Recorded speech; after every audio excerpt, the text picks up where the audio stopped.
Ciao raga, bentornati nel canale. Finalmente ricominciano le prove percorso. Oggi siamo qui con Antonio, il main sponsor della squadra, nonché atleta di punta. E siamo a Adro per provare la Gran Fondo Terre di Franciacorta, che sarà il 26 febbraio. Non l'ho mai provata, il percorso dovrebbe essere veloce e oggi proviamo. Adesso ci dirigiamo verso la partenza. Si parte, questo è il viale della partenza. Adesso ci dirigiamo subito verso la prima salita.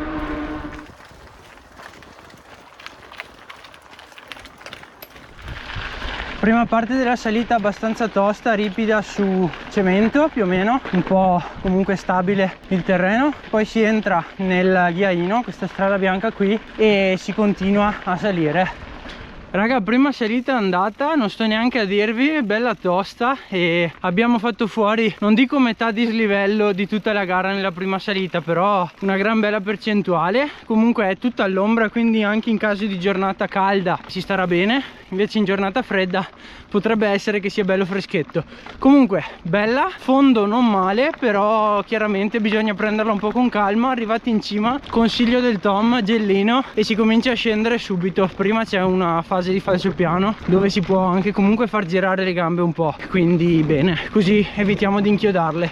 Adesso cominciamo a scendere e via a manetta. Discesa che mi sembra super veloce, anche se comunque ha qualche sconnessione. Seguiamo Antonio.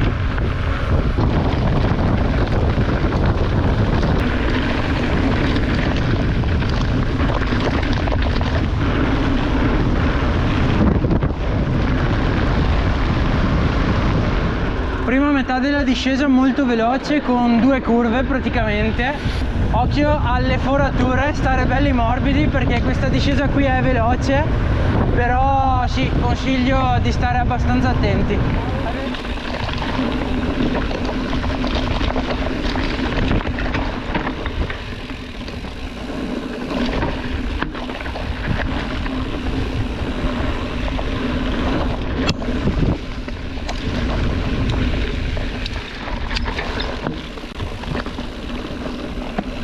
Bella discesa questa, Ragazzi, dalla strada principale in discesa abbiamo preso un sentierino a destra in discesa molto figo, adesso è tutto un su e giù e stiamo ritornando sulla strada principale di prima. Qual è il problema? Che siccome è crollato un pezzo di strada e era chiuso, io ho seguito la traccia e sono andato nel sentierino, ma ho qualche dubbio che riescano a metterlo a posto, insomma, per il giorno della gara, mancando pochi giorni.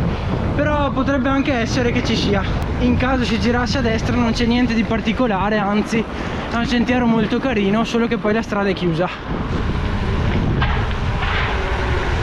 Oh, destra. Che figata. Guarda che capretto. Che bello però. Mamma mia.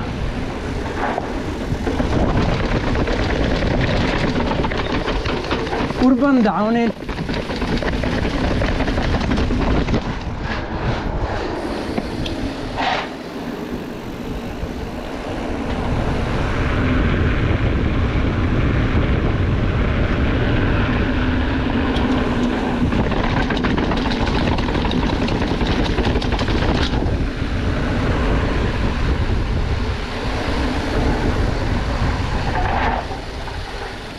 Oh, è tecnico, Sicuri che sia qui? Sì. Fate la testa.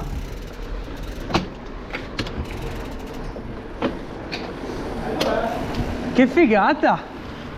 Passaggio spettacolare nel paese dopo la discesa che avete visto. Ora ricominciamo a salire e diciamo, come ho detto prima, che la salita principale ce la siamo tolta, è la prima, che serve anche a scremare il gruppo ed è top per le discese che ci sono dopo. Ora, da quello che ho visto dall'altimetria è tutto un su e giù, sarà un po' cattivo, è un cross country di 30 km più o meno, da quello che ho visto.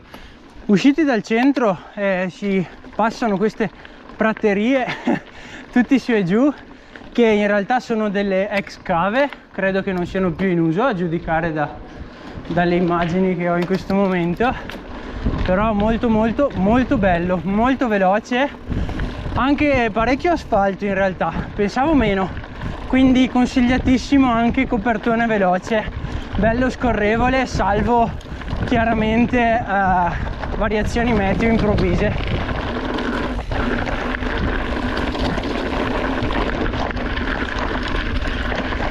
Mamma ragazzi, che bello!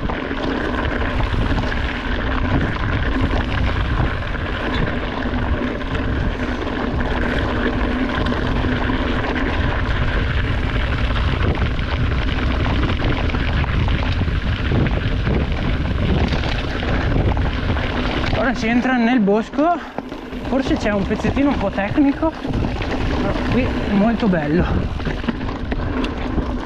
bello guidato.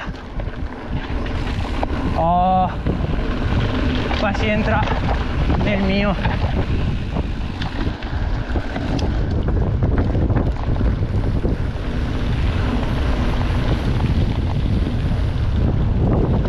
Passaggio suggestivo in mezzo alle vigne, anche qui molto veloce, e questa gara qui non è molto tecnica fino adesso, anzi quasi per niente, però è da guidare, e dove c'è poca tecnica, se uno ha del manico comunque vi assicuro che la differenza la si fa lo stesso. Anche in queste curve qui in mezzo alle vigne, fare le curve fatte bene e facendo correre la bici vi fa rilanciare meno la bici e soprattutto divertirsi senza perdere velocità. Ragazzi, fase centrale di gara, siamo intorno al 20° chilometro, quindi sì, metà gara. E per chi corre qualche cross country di fine stagione della tipo Veneto Cup o cose così, e è così, per farvi capire, tutti i vigneti, tutto un destra-sinistra, curve 90 gradi, dove è molto importante far correre le bici per far scorrere la bici, appunto. Cioè, quindi sono tutti meno rilanci, freno da toccare poco e terreno comunque molto bello. Adesso il Garmin mi segna che c'è una salita, in effetti stiamo salendo un po', però è molto lieve come pendenza, quindi ci farà ancora velocità anche qui. Dopo qualche bel chilometro di pianura si svolta a sinistra, si entra in questo boschetto che è uno dei pochi single track della giornata secondo me, a meno che alla fine della gara non sia tutto un single track. Comunque sono più che altro strade bianche. Qui anche nel bosco molto scorrevole, c'è uno strappettino e ora una discesetta, qualche sasso mosso che fa saltare di qua e di là la bici, però dai, si svolta a sinistra e si sale ancora un po', si scende un pelo, deve essere proprio breve come discesa perché sì, siamo saliti poco. Cercare sempre la linea pulita perché questi sassi qui sono un po' cattivi. Oh. Bella, bella,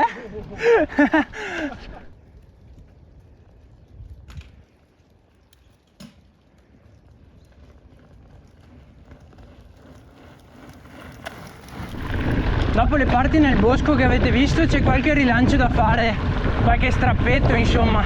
Secondo me, per chi ha una buona gamba, viene fuori una gara sui 22 di media.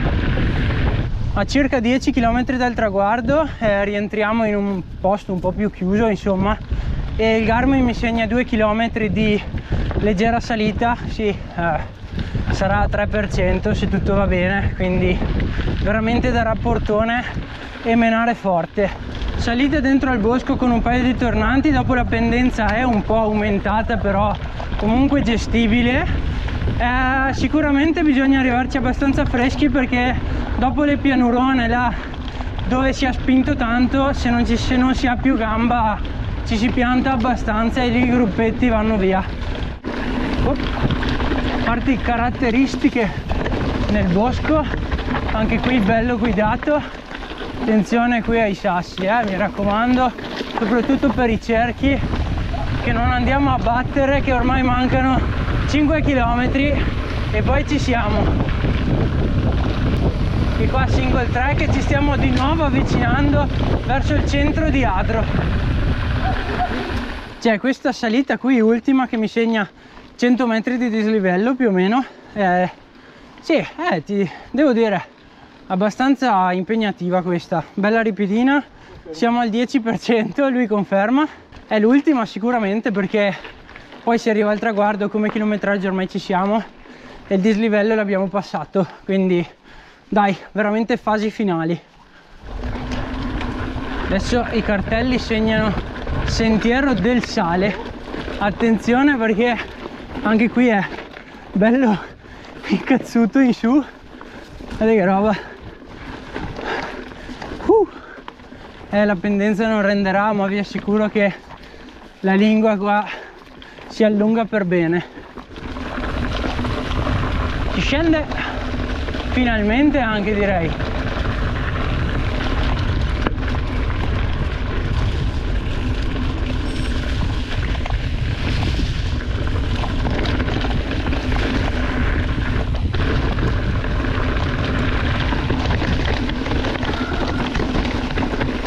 Voilà, ma che bel canalone questo.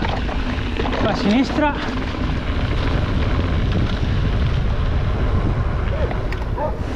Ragazzi, mi raccomando, qua ultimi metri di strade, stradine e stradelle. Vedete le ultime curve per preparare al meglio la volata, che sarà presumibilmente qui. Partiranno le prime trenate, ma anche prima mi sa. Poi ci sarà una svolta a destra, eccola, per arrivare al traguardo.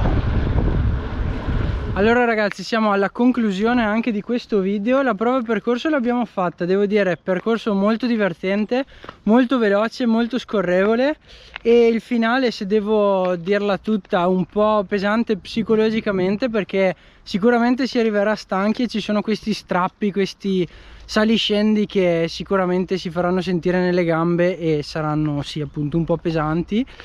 Consiglio di non dare tutto nelle fasi iniziali e centrali della gara, in quanto se ne abbiamo anche nel finale credo che possiamo recuperare qualche bella posizione e andare in crescendo, insomma. Per oggi è tutto, spero che il video vi sia piaciuto. Se è così iscrivetevi al canale e lasciate un mi piace. Noi ci vediamo il 26 qui a correre, e se avete voglia venite anche a salutarmi, che mi fa solo che piacere. In bocca al lupo a tutti e ci vediamo, ciao ragazzi.